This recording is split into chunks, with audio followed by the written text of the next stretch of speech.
So thank you to the Alzheimer's Society for this invitation. Thank you everyone for being here tonight. It's nice to see some familiar names in the audience. So nice to see those names popping up. As Danielle mentioned, I'm going to speak about social isolation, as well as building social connectedness for ourselves, our families, and our communities. Let's just get started. Statistics will tell us that 10 to 25% of older adults are socially isolated. This number may be underestimated, given that social isolation is something that not everyone will admit to, as well as the fact that some people may experience lower levels of social isolation, but not reach a threshold to be counted in such a number. But I'd like to talk a little bit about what it means to be socially isolated. And so it can be temporary or persistent. Temporary might be the case of someone who lost their spouse recently and feels lonely and isolated from others.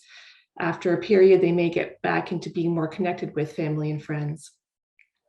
Social isolation also has objective and subjective parts. Typically, objective means it can be measured by someone that's not the person, whereas subjective would be what you personally feel. Loneliness is a great example.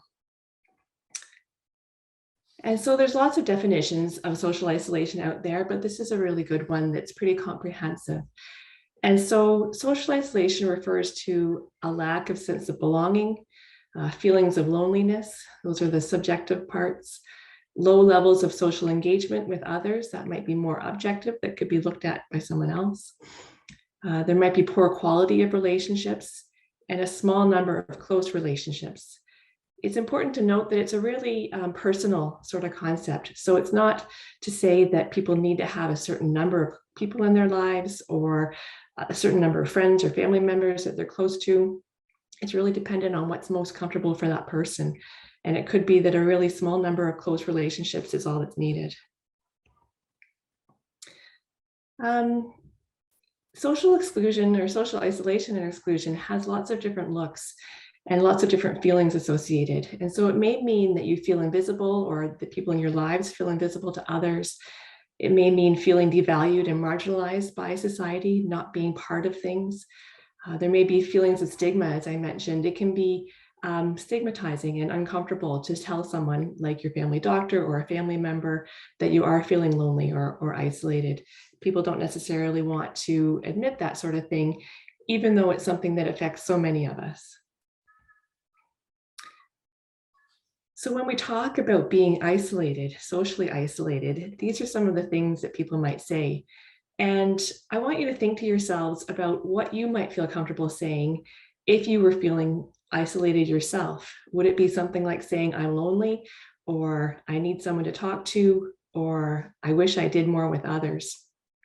It seems to me that people might say things like, I wish I did more with others, rather than stating I'm lonely, just to feel more comfortable and less potentially embarrassed about admitting such a thing. I'd like to also draw your attention that in some of my research, I found that up to 45% of older adults would like to do more social activities. And I contrast that with the stats that I presented earlier, stating that up to a lower percentage of older adults registered as being socially isolated, whereas this number suggests that a lot more might be feeling that way. I'd also like to point out that although my research relates to older adults, and this talk tonight is specific to older adults, everything that I'm saying does relate to other age groups, people in their 50s or 40s, 30s and 20s. Every age group experiences social isolation and loneliness, and it actually doesn't necessarily increase with age. So here is, I see that my headings are a little bit covered by my closed captioning. I imagine it might be similar for others. Anyway, here are some, oh, go Carrie, ahead. sorry. I'm not sure if you're able to, but is it possible to get the closed captioning in English or no? I'm not controlling the closed captioning, so I'm not really sure. Weird. Okay. I'll try and figure it out from my end. Okay. Yeah. That's unfortunate, but hopefully you can figure that part out, Danielle. So being socially isolated carries some risks for us all. And I've got some of them listed here. And so basically, people who are socially isolated and lonely are more likely to have poor physical and mental health, things like cancer or diabetes, stroke, depression, schizophrenia. Social isolation is a risk factor for dementia, for sure. For negative health behaviors like smoking or inactivity or poor nutrition. Isolation is a risk factor for falls and hospitalization, and also for entering long-term care and mortality. And when I say it's a risk factor, it means that, or what I'm saying is that it's similar to other risks that we have in our lives, like for smoking or inactivity. And so we hear a lot of public health messaging on the value of not smoking and of being more active. And being socially isolated is it's a similar level of risk for all of these sorts of things.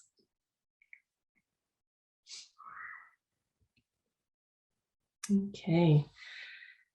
So this title of this slide is about life events and life changes that relate to social isolation. And so changes in one's lives can happen throughout the life course. Change in roles or identities might mean something for your social isolation or levels of social isolation. Retirement can mean an expansion of connections, or it can be a decrease. Loss of a spouse might mean more experiences of isolation. Change in health or function, if you're becoming less mobile, for instance, less able to get out, especially loss of driving, if you're the only driver in the household and there's not other forms of alternative forms of transportation available. Moving to a new home can lead to experiences of isolation. So moving to a new community or neighborhood, moving from your family home to a retirement home or assisted living. As well as we all know, a worldwide pandemic can definitely engender feelings of isolation. So all kinds of factors in our lives may contribute to this. And there can be a bit of up and down throughout our life course where we have periods of time when we're experiencing more isolations than others. So it's related to our personal circumstances, but isolation is also related to everything around us, our communities. And so if we live in communities that have physical barriers to getting places or inaccessible buildings, for instance, that can create a risk for social isolation. A lack of accessible transportation is a definite risk. Thinking about not being able to get to places, especially if you no longer drive. Lack of social opportunities. So most communities have opportunities to do things in rec centers, for instance, clubs, faith communities, et cetera. Sometimes these aren't a good fit for the particular members of their communities. And so there may not be a great options for people to join in. Neighborhoods that have low safety or low social cohesion may make it less likely that people go out into their communities, walk in their communities, meet their neighbors. And so that can lead to isolation. And then we also know that there's many groups in our societies that are at higher risk of social isolation. Those that are already experiencing exclusion, like people identifying as Indigenous or as lesbian, gay, bisexual, trans, queer, and other, recent immigrants, minority language groups, and others. And so it's important to think about those things in our communities and in our environments that might contribute to isolation. Okay, so that's enough doom and gloom, I think, talking about the extent of the problem and how big a problem it is. I'd like to shift gears and talk about how we can build social connectedness. And there's lots of things that we can do for ourselves and for our communities. And so the first thing I want to talk about relates directly to my training as an occupational therapist. And so there's a real value in engaging in roles and activities that are meaningful to us. And so it might be a meaningful job that we have, volunteer role, hobbies and activities like sports, for instance, spending time with family, cooking. You know, I'm sure everyone has something in their lives that they find meaningful. And so doing these meaningful activities helps us to find happiness and life satisfaction, as well as social connectedness if we do them with others. So what I'd suggest is think to yourselves about any activities that you do or that your family members do that could involve other people, that you could use as a vehicle to build social connectedness. It could be a thing like walking your dog. If you do that on your own, could it be done with a partner? If you're a knitter, if you knit at home on your own, could you do that in a knitting group? It's not that you couldn't do it by yourself, but doing it with others will just build in more social contacts and help to decrease any risk of social isolation.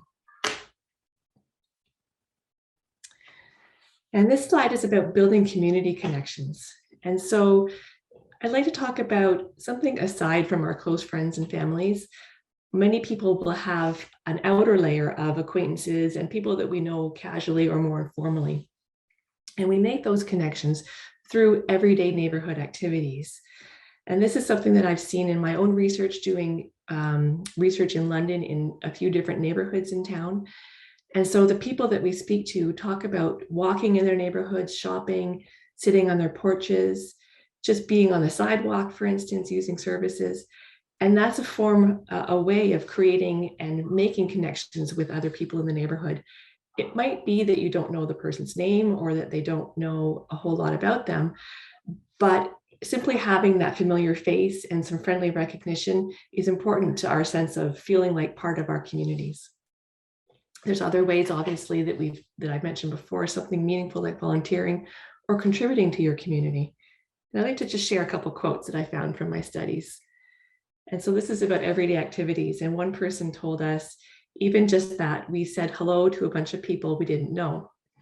We just say we cannot get over how much that means to us, that we can almost go anywhere and see some people we know just in passing. That's really important to us. That's speaking to me of the sense of community that they're feeling. In terms of just those informal relationships, one person told us, you can share a lot of life just in the driveway or over the fence or knocking on the door if you need to borrow something. And then finally, we talk to people who contribute to their communities. And so one participant told us about one thing that she does in her apartment building, which is I would bring my neighbor donuts and bagels or whatever she wanted, and also to whoever couldn't get around. We have good friends here in the building and we help each other. I think that's important. And then other people that we spoke to took care of the neighborhood as a way of feeling connected. And so one person told us they had been calling into the city to have things fixed. And she said, I got one curb fixed already. They did that side, but they didn't do this other side, and it's a crumbly mess. So I said, I got to phone again and get it fixed.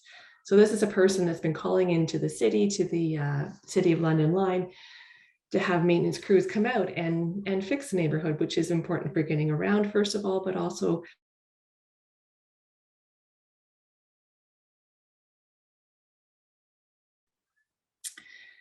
a lot of what I'm talking about relates to third places, is what the heading says, if you can't see it based on the captioning. Anyway, third places are public places in our communities that might be things like sidewalks, and they're called third places because it's not the home, which is the first place, and it's not the workplace, which is the second place. It's a third place, which is a more public and informal place. People can access them freely and easily. And so it might be a local restaurant or cafe, farmer's market, mall, library, parks, walking trails, the Thames Valley Parkway, for instance. And so we need these sorts of places in our communities in order to make these sorts of informal connections. Just by being in these places and seeing others, we have those opportunities. And it's important for us to think about these spaces and try to contribute to them by being in them ourselves and by asking our city developers to create them as well.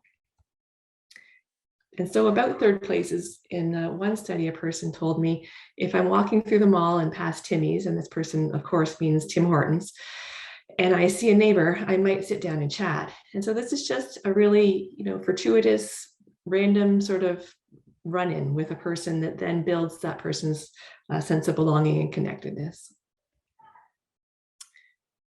Now, I'd like to talk a little bit, I'm going to shift gears a little bit from those more informal types of connections that we can build to something that's a little more formal. And this is about programs that can help us to build sense of community. And so one thing that I'm involved in is called Oasis, and some of you may have heard of this already. It's a senior-driven model of aging in place located in naturally occurring retirement communities. And so I'll unpack that a little bit for anyone that's unfamiliar. A naturally occurring retirement community is a place where older adults happen to live. They just randomly congregated there. And so it might mean an apartment building that has a high proportion of older adults. It might mean a neighborhood of houses that has a high proportion of older adults. The Cherry Hill area in London is a good example where a lot of older adults have gravitated to that area, and services have developed, sprung up in that area as well that can address some of the needs that the older residents have. And so Oasis is a model that can be added on to one of these naturally occurring retirement communities. And what it is it involves a communal space that's provided by a landlord. So many apartment buildings will have a community room on the ground floor. And there's an Oasis coordinator that engages with building residents, and the residents provide that coordinator with direction into what they'd like to see in their own building to build community. And so through monthly member meetings, they discuss and talk about how the program should work, what it should look like, when it should be offered, what activities should be offered. It's very individual to each different Oasis site. And so some of the main things that happen are social activities like coffee, trivia events, crafts, darts. There's many more like hockey nights, puzzle making, whatever is of interest to the people that live there. Shared meals is a key part of Oasis. In non-COVID times, many sites would have monthly meals. Some sites, there's one in Kingston, for instance, the original Oasis site has meals 3 nights a week, and that's a regular part of their programming. All Oasis sites have guest speakers come in at whatever interests, speaking to whatever interests the members. So that might be healthcare related to getting access to different services. It might be very general, tours of different places that people would like to go to, almost anything. And then finally, Oasis often involves physical activity or exercises. And so you can see in the photo, there's someone playing a Wii. There's no computer shown in the photo, but that's what the person is doing. He's swinging one of the Wii controllers. In London, we're starting a walking group. And there's many other exercise groups, for instance, that happen at other sites. So Oasis is a model that's running in about 7 sites in Ontario in different cities. And right now it's funded only by time-limited funding. It's not a guaranteed funding by the health ministry or by our newly developed Ontario health teams. But my collaborators and I are hoping that it will gain some more formal funding and be able to scale up even wider.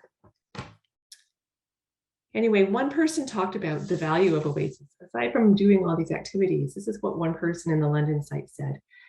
And she said, the nice thing is I've been here 8 years now. And until Oasis came to the building, I just said hi to people, but I didn't know them. And I've gotten to know some really great people. And the ironic thing is that there are 2 girls here that I went to school with right in this building with me. And that quote is really powerful to me. It speaks to some of the separateness that people might experience living in an apartment building and some of the barriers that might be in place to connecting, and how something like Oasis that aims to bring people together through activities can really help to build those social connections and sense of community. Okay. The title for this slide is "We Can't Do This Alone." And so some of the things that I've spoken about are things that individuals can do, but some of them really need support from municipalities and from provinces. And so generally, I think that we all need to advocate for safe, accessible, and attractive community spaces like parks, all those third places that I mentioned. Libraries are a really great one as well. We need communities that contain the needed resources like grocery stores, banks, hardware stores, coffee shops, restaurants, everything that brings people out of their homes into local places where they can make those connections. And then finally, we need to advocate for programs like Oasis and others that build sense of community and are tailored to our communities. So just in closing, I'll just summarize what I talked about. I talked about the risks for isolation, how there's all kinds of ways that we are at risk at all ages for social isolation. And some of the ways to combat risks and to combat social isolation is connecting with others through meaningful activities, engaging in everyday neighborhood activities to make connections with just informal connections with our neighbors, contributing through things like volunteering and just more informal ways to contribute to the neighborhood. And then, as I just mentioned, advocating for community places and community supports. As I finish off here, I'd just like to recognize and acknowledge the funding that I receive for my research, which is through the Social Sciences and Humanities Research Council. And up here is my contact information, as well as my website, if you're interested in learning more. Thank you so much for your attention and for being here. Carrie, I'm terribly sorry I cannot figure out the closed captioning. We are working on it behind the scenes. I do not know what's happening and why it isn't working. So I apologize for that. I have a question here. It says, is an Oasis setting only for the use of the residents of that building, or can anyone join? Yes, it's only for the residents of that building typically. It's been running in Kingston for about 8 or 9 years, and that's the model that they've followed. And so then we've had an expansion of Oasis in, I think, 7 other sites in different cities, and we've all followed that model. The main reason is that Oasis is really about building community in that building, and keeping it to that building really facilitates building that community. They're running into one another outside of programs. They get to know where one another lives and can knock on the door for different forms of support if needed. So that's how we've structured it so far. Very nice. Okay, we have another question. What can be done in rural areas? Do you have any suggestions for that? That's a great suggestion. And I'm just wondering if that's specific to Oasis or rural generally, but I can speak to both, I guess. I think that's a separate question. Yeah. So I'll just preface this by saying that all my research is done in urban areas, but I do have some knowledge of what's going on in rural areas. And I think a lot of what I said would still apply. Transportation obviously is a key factor in rural settings, getting people to different places where they can connect. And so that might mean something formal by the municipality, creative ways of doing, city buses, for instance, or ride shares or whatever may also be something useful. And then thinking about the needs of that community. So what is in place? Are the existing opportunities for social interactions working? Are there existing, longstanding clubs in those communities, or can something else be added? I know that faith communities sometimes have dwindling attendance, but are there opportunities to use the settings like, churches that can be used as a site to have different forms of activities? Not in Ontario, but I know of other settings that have started up things like a knit and natter group, right? So come and knit and bring your coffee and let's have a chat, held in a church basement, for instance. And so maybe that's something that can be of use. I really like the idea of using existing spaces and trying to form collaborations to create opportunities for social interactions. Now, this question is not specific to you, but some of my co-workers may know the answer as well. It's just, has VON open to programs? I don't know if you would know the answer to that, but maybe one of my co-workers might know. Yeah, I'm not sure myself. Yeah, if you have a specific question that you want to ask, maybe you can send me an email after and I will find out for you. Another compliment, thank you very much. It is so important to advocate for our seniors. They need to feel valued, accepted, and nurtured. And then it just says, did you address any information regarding seasonal issues with social isolation? Oh, yeah, I haven't studied that specifically in my research, but I do think that there is a seasonal effect, given that a lot of people, as particularly when they're not driving or feeling less comfortable driving, don't go out after dark. And so in the winter, obviously we have so few daylight hours, that can be a real hindrance. I wonder to myself, though, if things like Zoom might start to fill in some of those gaps, if people do want to stay in the comfort of their own homes, just like we are tonight, and connect with others in the evening hours in the winter. I think that is a really great opportunity. And I really think that we've all learned a lot. If we do have access to technology, like the whole world practically has learned a lot about connecting in other ways than in person. And so I think we can continue to use those skills going forward. That's very good. Thank you. Just an answer to the VON question that some adult day programs have and slowly are increasing the numbers allowed to join in. I do believe that's in Oxford County, but we can also, if somebody has a specific question, they can always email me after. Yeah, and I think that's all as far as questions, Carrie. Unless anybody else has one, we'll give a minute here for another one to trickle in, possibly.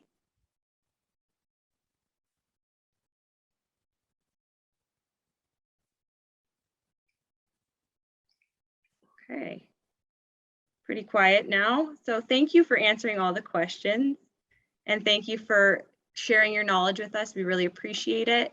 And have a wonderful night, Carrie. And I don't know if you're staying on to listen to the rest, but if you are, then great. We'll just take a quick 5-minute break or so. And just if you need to run to the bathroom or whatever, we'll come back at about 7:37, we'll say. And we'll get started again. Thank you very much. Okay, welcome back, everybody. Welcome back, everybody. Our next speaker is Brian Field, Doctor of Audiology for True Hearing Health. Brian graduated from the School of Audiology at the University of Western Ontario in 1981. He went straight to work at St. Joseph's Hospital, performing diagnostic audiology for 3 years. At this point in his career, he decided there was a better way to deliver audiological care to his patients and opened one of the first private practice hearing clinics in Ontario. Since then, Brian has been a leader in private practice audiology, helping thousands of patients live healthier, better lives. Now I'll pass it over to you, Brian, and hopefully the closed captioning thing won't happen for you. All right. Well, thank you very much, Danielle. I always thought it would be nice to be able to speak in French. So it's nice to see that going up there, but that's not good. So welcome, everybody. Thank you so much for coming tonight. And it's my pleasure to be here to speak with you all. I'm just going to share my screen here now with some slides, and then I'll walk you through them. So just give me a moment to set this up.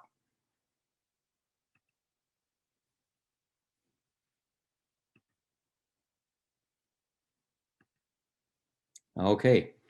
Is that visible there, Danielle? Yeah, it looks good, Brian. Okay, great. So Danielle already introduced who I was, and she talked a little about what I've been doing for the last 30 some years. I did go back to school in 2008 to 2010 and do my Doctor of Audiology program, but I've continued to be a clinical audiologist, and that's my love, meeting with patients every day and learning about what their needs are and finding creative solutions to help them. So let's just sort of jump in. I'm going to thank you for coming. I already said that. That's all about me. We already talked about that. What I want to talk about tonight is the relationship between hearing loss and the development of cognitive decline or dementia or Alzheimer's, all the different words you want to put to it. What we know is that there's a strong relationship. There's been some very interesting research come out in the last 4 years from The Lancet, which is the British medical journal, and from Johns Hopkins Hospital in the US. And I'm going to talk about those things tonight because there's a strong relationship. And the good thing is it's practical things that we can do to help reduce or slow down the processes of cognitive decline. One of the things that the article in The Lancet brought out in 2017 is that the symptoms of cognitive decline show up later in life, but the underlying brain pathology develops many years earlier. And that piece of research looked at all the potential modifiable risk factors that we're aware of. And what that showed is that it might, that with those modifiable risk factors, there might be up to 1/3 of the cases of dementia that could be slowed down or prevented, in fact. And here's what they look like. Early in life, education. So we know that early education, people who have more education early in life are less likely to develop cognitive decline. That's not something we can do a lot about now. That's when we were children. In midlife, the factors were hearing loss, hypertension or high blood pressure, and obesity. Later in life, smoking, social isolation, which we heard a lot about from Dr. Hand. Depression, physical inactivity, which she also mentioned in her talk about social isolation, and diabetes. This is the little diagram that they put up about the potentially modifiable risk factors. About 65% of factors, I'm going to, if you see at the bottom of this, are things we can't do anything about. Those are our genetics. Those are the way we're built. There's the things we can't do anything about. But here it shows that early education, less education, it accounts for about 8% of the modifiable risk factors.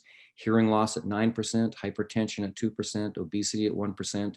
Late in life, smoking is 5%, depression 4%, physical inactivity 3%, social isolation 2%, and diabetes 1%. So there are about 35% of the things that we know are related to cognitive decline are things that we can potentially do something about. This is just a blow up of that, so you can see that a little bit better. I broke it down here. Hearing loss accounts for about 9% of those factors, smoking 5%, depression 4%, physical inactivity 3%, and social isolation 2%. Those are the major ones. That accounts for about 23% of the modifiable risk factors that we have. Back in 1980s or late 70s, when I was in school in learning to be an audiologist, we knew back then that individuals with hearing loss suffered from social isolation. They suffered from depression, paranoia, and reduced physical activity. We knew those things, but we really didn't have a lot of other research to point us on where those things were coming from. What we know now is that of hearing loss, which accounts for about 9% of those modifiable risk factors, but we know that hearing loss leads to depression and social isolation and physical inactivity. That's another 19%.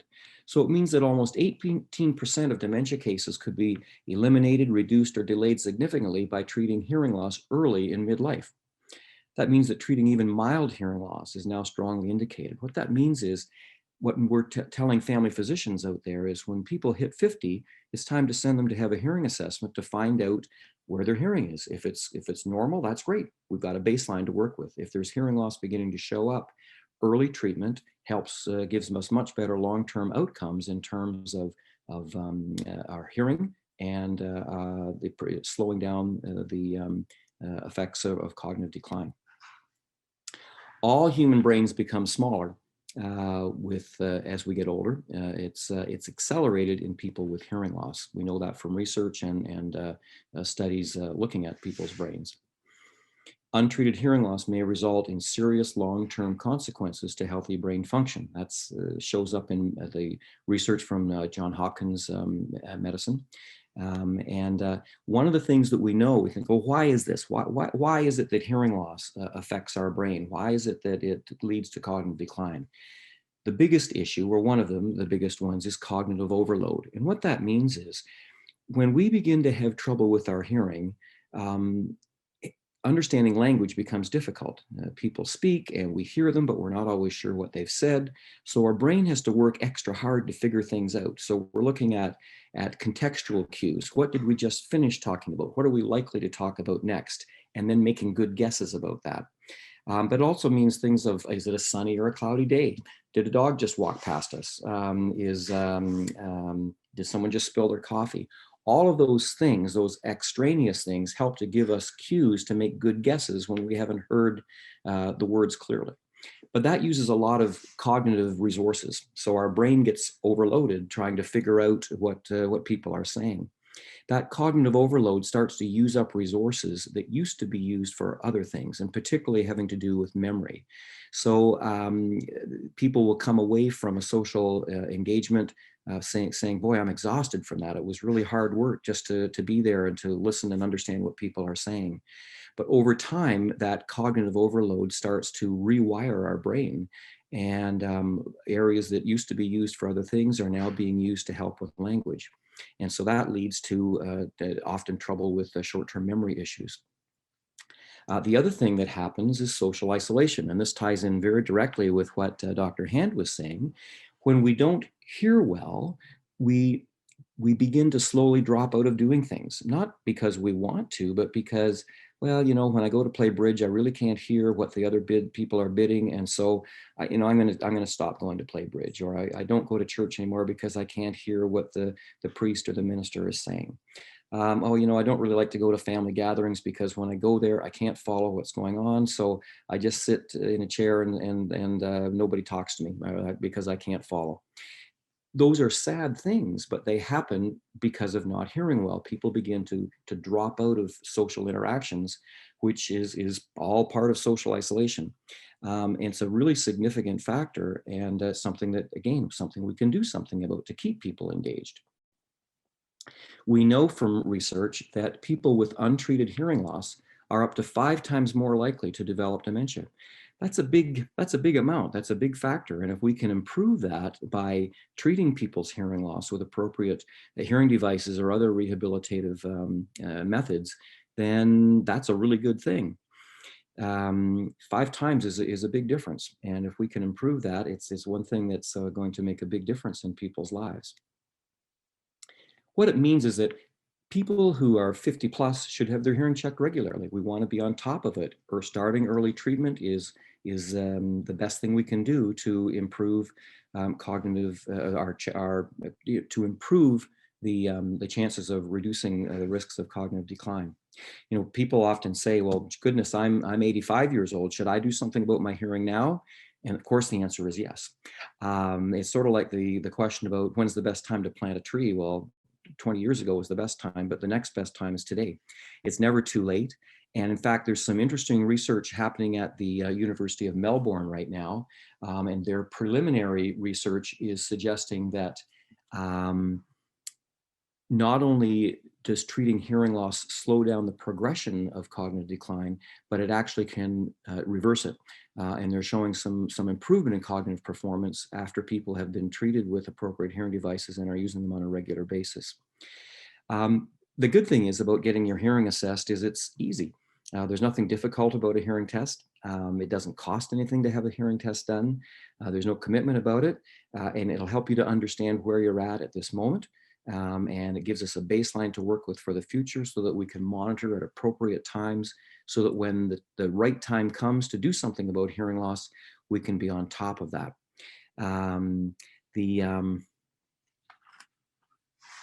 There's something else I was leading to there, and it just slipped out of my mind right now.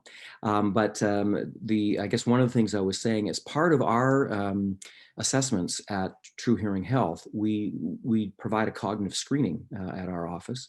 It's a little computerized game, really, that you play. We're the only place in Canada to have this technology. It's an FDA-approved cognitive screening tool. You play a little game on a computer, and it helps us to know about your short-term memory, executive function, your processing speed, reaction time, and your visual spatial skills. It takes about 10 minutes, and it's not something that's administered by a person. It's administered by the computer, so it's always done the same. The test-retest reliability is excellent with it, and it gives us, again, a window of where people are at cognitively. That helps us. If we see significant issues there, then of course we're going to refer back to your family doctor and say it would be appropriate to do more extensive cognitive testing for this person. But the other thing that helps me with is developing an appropriate hearing treatment plan in the way that we set the hearing devices based on where the challenges are with their cognitive function at that time. So it's an important piece of the pie that we incorporate into our processes at True Hearing Health. Let me just move down here one page. I put in a little information here, but I made a mistake. I said 1139 Adelaide Street. It's actually 1135 Adelaide Street North. You can tell we haven't been there for very long, that I don't have the address down straight, but the website is info@truehearinghealth.com. That's our phone number, but remember it's 1135 Adelaide Street North. So we're just north of Huron Street on Adelaide, on the west side of Adelaide Street. I'm open to any questions that anybody might have. It's something that I'm passionate about. I've been doing this for, well, too many years. My wife keeps saying, don't say how many years you've been doing it. They're going to think you're an old man who doesn't know anything.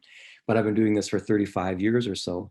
So I'm passionate about helping people with their hearing, and particularly in the last few years when we've really seen how important hearing health is to our cognitive health as well. It's just something that I'm passionate about, and I love to help people and love to interact with people all the time. So I'm open to questions. Thanks, Brian. I'll stop sharing my screen here. So sure, and I'll just ask the questions here.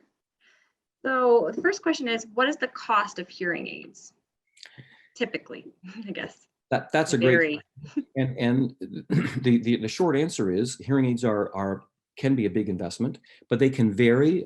Typically, we try to work with people and their budgets. And my advice to people always is you want to use the best technology that's affordable to you. There's no doubt that the better technology works better, but that doesn't mean that even the more basic technology isn't better than not doing something at all. So that's sort of an evasive answer, but just to give you some ideas, the government of Ontario provides a grant. It's called the Assistive Devices Program.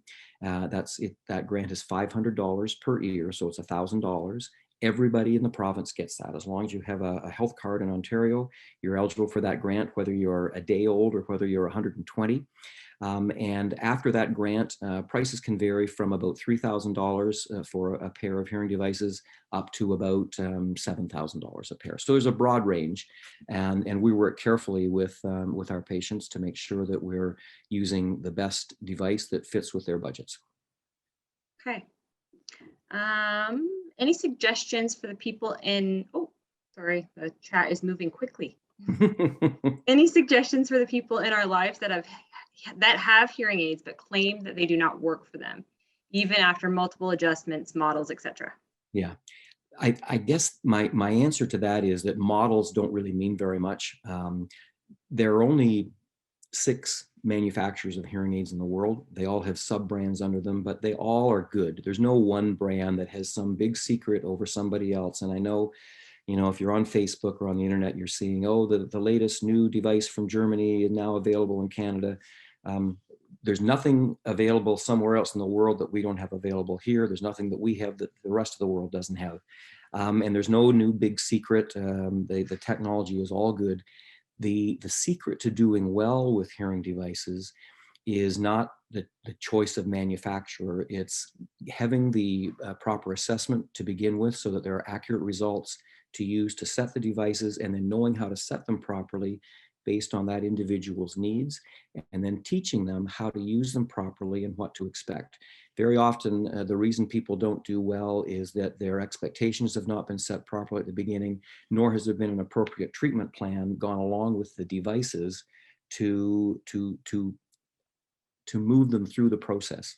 Hearing aids, it's not like buying a toaster. It's not something you buy and you plug in and it does its job.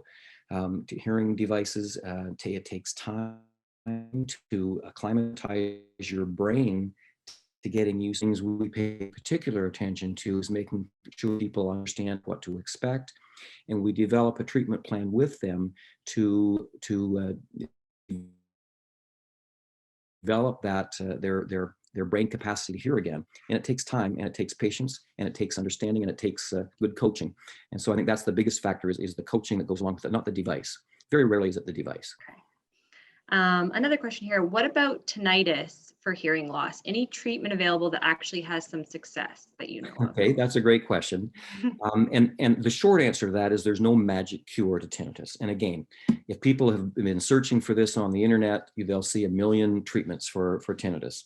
None of those things do anything on their own, but a number of them can be useful depending on the situation. There are many things that we know can cause tinnitus.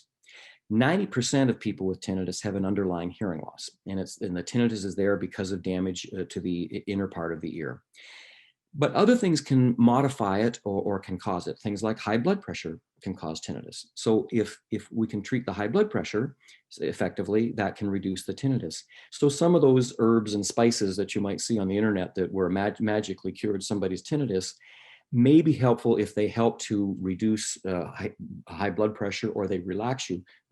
Physical tension in your neck or temporomandibular joint, if you grind your teeth at night, those can be factors that affect tinnitus as well. If you've had a whiplash injury or concussion, head injury and neck injuries can be factors with that. So treating those things can help with the tinnitus. But in terms of some magic pill that makes tinnitus go away, that doesn't exist. However, the best single method we have of helping with tinnitus is to treat the underlying hearing loss that exists 90% of the time. So treating the hearing loss will for most people, makes a significant improvement in tinnitus. And ultimately, what we want to do with tinnitus is teach people to ignore it. Just like people who live beside railroad tracks don't notice trains driving by anymore. It's not because they don't hear them. It's because their brain has learned to say, that's a meaningless piece of information that I don't need to pay any attention to. And that's what we want to teach people to do with their tinnitus, is to have their brain treated as a meaningless piece of background information that doesn't mean anything. That again takes a proper complete assessment and looking at all the possible risk factors associated with tinnitus, and then developing an appropriate treatment plan to help people just attain that goal. So can it be helped? Absolutely. Is there a magic pill? No, but that's something that I've spent a lot of time helping people with, is with tinnitus. Okay.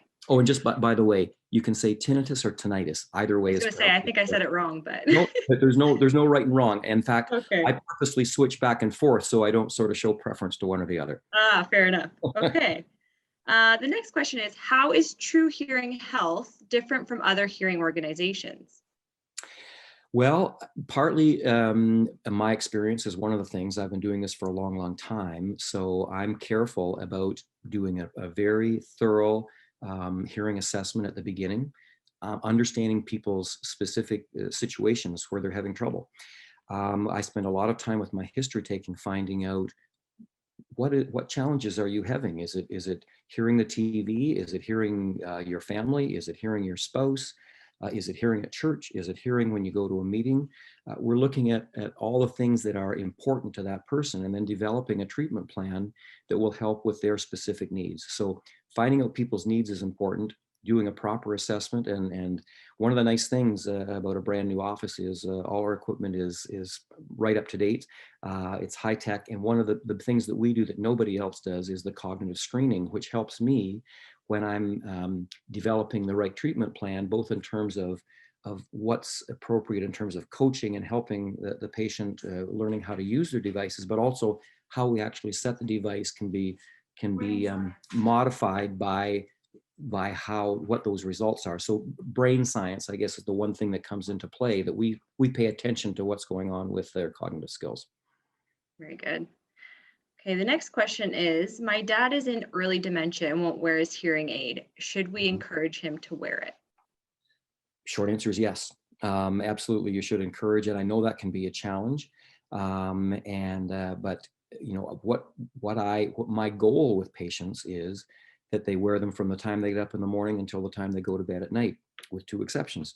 One is don't jump in the pool with your hearing devices on. And the other is if you're going to be doing some noisy thing, if you're going outside to cut down a tree with a chainsaw, some place where you should be using hearing protection, we don't want your hearing aids on. But the rest of the time, having them on is important. We want to get to the point where it sounds normal with them on and really dull when you take them off, instead of sounding normal without them and like something extra when you put them on. So yes, absolutely encourage them to use them. Okay. Does having dementia increase progression of hearing loss? There's no evidence of that. In fact, the evidence would sort of show the other way around, although you can't show cause, but we certainly know that the two are related to each other. But the way that the research is tending to look is that hearing loss or untreated hearing loss is a factor in the development of dementia, as opposed to the other way around. I guess where dementia could be seen as an issue with hearing loss is, it can be so confounding. You know, did the person not understand the question because of the dementia, or did they not hear the question because of their hearing loss? So it can be very confusing. In fact, that's one of the things that I'm really trying the message to get out to people who are doing dementia or cognitive testing is, let's at least make sure that the person can hear before you're asking them questions to determine whether they're cognitively intact. Want to make sure that they hear the question in the first place. So having a hearing assessment before doing a cognitive assessment is extremely important. And that kind of ties in here. Are all hearing assessments free everywhere, or is it just specific locations? Pretty much everywhere it's free. Yeah. Great.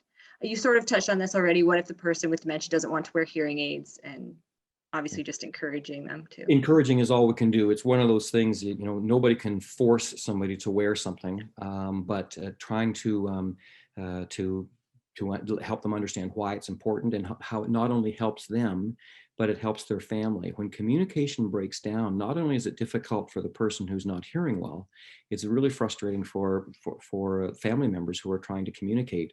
I had a lady in talking to me today. She says, I feel badly because I have to yell at my husband, but he can't hear unless I raise my voice. And I feel like I'm yelling at him. And that makes me feel bad because I don't want to yell at him.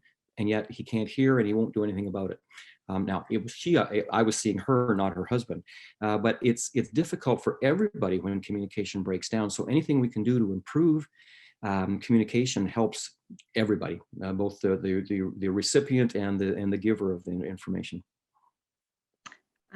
So this just says, this has been fantastic. Do you have any strategies for those with dementia taking hearing aids out and then stashing them, not able to be found, which can be very devastating to families given the cost to replace? And I know this is something that lots of people deal with. So I don't know if we have any specific suggestions, but it is challenging.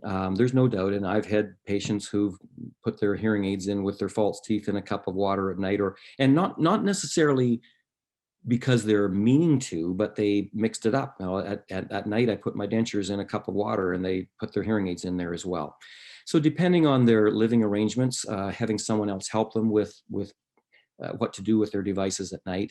Now, one of the nice things about everything that we're using at our office now are all rechargeable now. So at night when they come off, they're put in the charger. So it's almost a new thing that we can teach people. You take them out of your ears and they go in the charger. So it's like putting your teeth in a cup of water at night. It's a place that they go, and teaching people how to do that helps them to get them in the right place overnight. But people stash them away. They think they're, I've had people say, or not say, but families say, they're worried about them being stolen, so they tuck them away somewhere and then we can't find them. Things like that happen. And it's just one of those things we have to do our best to try to figure out ways, either with if they have caregivers, to have somebody help them with that so that they're put away in a safe place when they're not being used. What should we know about the person doing the testing, and how would we know if they're qualified properly? Okay, that's a good question, and it can be a fuzzy issue in Ontario.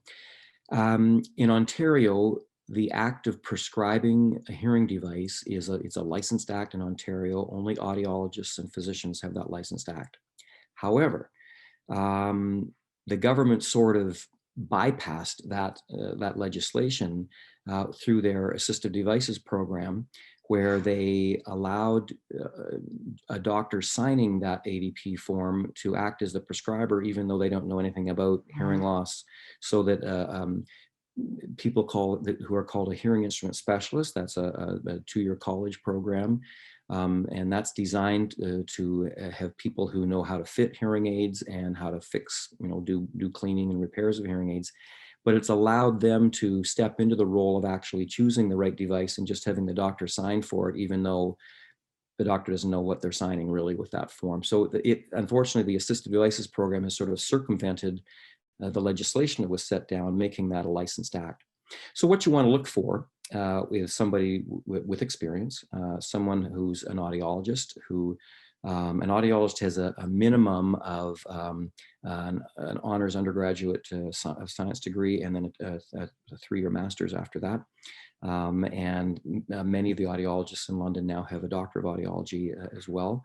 And so those are the people you want to seek out, who really understand what they're doing and what and all the intricacies of it, not just picking a hearing aid and selling a hearing aid. That's not what helping people with hearing loss is about. So you want to look for an experienced audiologist and someone who's trustworthy, someone who when you speak to them, has answers to your questions and doesn't hide from questions. Very good. This is a specific question for you. Can I come see you if I have purchased hearing aids elsewhere? Yes, you can. Absolutely. And I'm happy to see people in that regard, because I often run into that, where people have a device that may or may not have been the best choice for them, but I'll work hard with that device to make it the most suitable for their hearing loss that we can. So I'm happy to see people who've gotten them in other places. Yes, absolutely. Wonderful. This is, yeah. So someone in the audience has tinnitus and they just got hearing aids 2 weeks ago. Mhm. How long do you think it will take to adjust to, or get used to the hearing aid? People are again very different in how they react to that. Most people within 2 weeks have come a long way at getting used to the sound of what the hearing aids sound like, and their brain starts to adapt to that. But it can take up to several months to adapt to that. And I'm not sure from the question whether it was getting used to the sound of the hearing aids or whether it's having it's helping him at all with his tinnitus or his or her tinnitus. It doesn't say, it just says how long will it take to get used to it. So I'm Yeah. assuming it's the hearing aids, but That's one of the things at True Hearing Health, where we set out a defined treatment plan where there's follow-up visits mhm, along the way so we can find out how people are doing, make adjustments along that way, continue to encourage and counsel them on what to expect and how to adapt to things. So it's not a, here you go, see if right, you have a problem. We plan to see people back to work through that adaptation time. great. And then there's one final question here that says, can hearing aids be recycled? And also, how much do hearing aids help with the central auditory?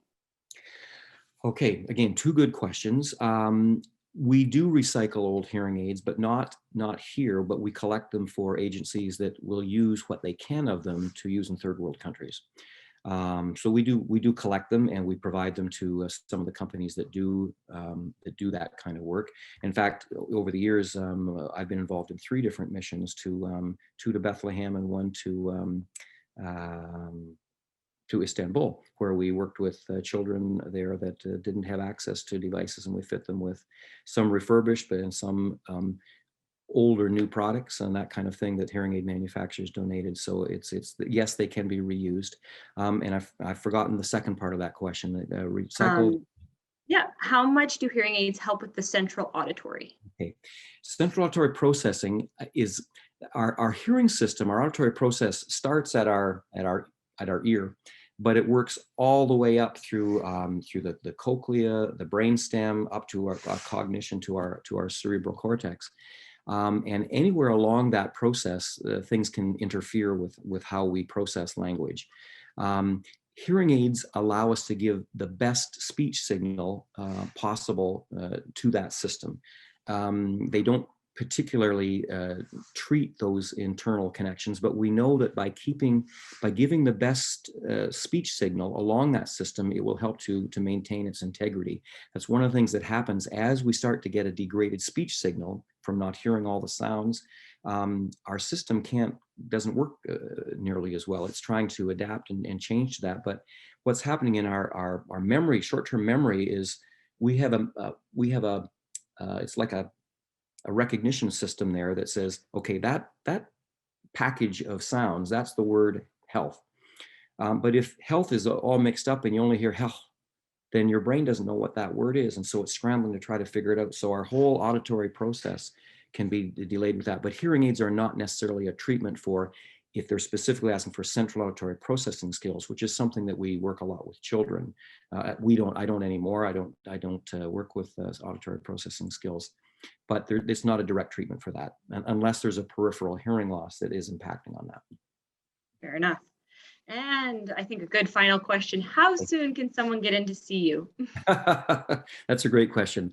One of my goals has always been to be able to see people within 2 weeks, and we're pretty much keeping to that right now. So I'm happy to see people, but usually within 2 weeks is our goal. Unless, and let me just say this, if it's a sudden hearing loss, and this happens sometimes where people wake up one morning and say, hey, I can't hear out of my right ear. It's gone. Those people we will see that day. So if you call up or if you go to see your family doctor and you've had a sudden hearing loss, we'll make sure that we see those things immediately, because sometimes that type of loss can be, there's a better chance of recovery if there's very early treatment. So we would see what the assessment showed, and then if in fact it was a true sensorineural sudden hearing loss, we have a pipeline to get you into see an ENT within a day or 2. Very good. I know that was a little bit more than 10 minutes of questions, Brian, That's but thank fine. you very I didn't much. talk for my full 20, so that's good. That is perfect. Yeah, it worked I'm out. happy. And just a compliment, says thanks for the great presentation, and Carrie, I don't know if you're still there, but I think she might have left, but there was another question for her. So whoever had that question, if you just want to send it forward to me after the session is over, I will make sure to ask her. And thank you very much, Brian, for being with us tonight and sharing your knowledge. And yeah, that was wonderful. My Learned a pleasure. lot. My pleasure. Thank you. Thank you.